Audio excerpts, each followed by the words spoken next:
early in the fight. So if you have one player that's exceptionally good at minions, give them as many stacks as you can early in the fight, and they'll be able to solo those for quite a long time, allowing your extra DPS that's in that first pair to focus on the bosses.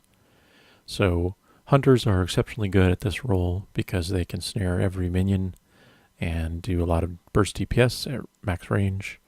Warlocks can be fairly good.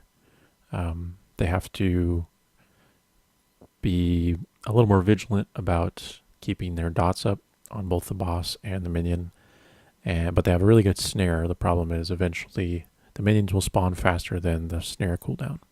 So at that point, the Warlock will need assistance on slowing the mobs. But anyway, if you find that you have a solo player that can handle minions well, this rotation will work fairly good. So in the top left, the basic idea is pretty simple.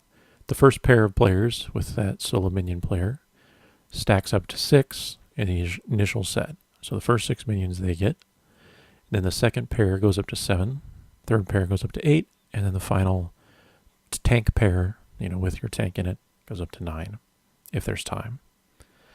Now throughout this, the basic rule is that any given player that has about 30 or 25 seconds remaining on their Corrupted Essence stack needs to take it upon him or herself to refresh their stack manually. So when that first pair gets up to 6 and the second pair starts getting stacks, that first pair of players need to move into range of a minion when they have about 30 or 25 seconds remaining. If they do this, this will give them a gap of about 2 minion deaths to ensure that they get a refresh. So if they run in to get a refresh and a minion dies, but they don't get close enough for some reason, they should have enough time to have a second minion die before their stack fades.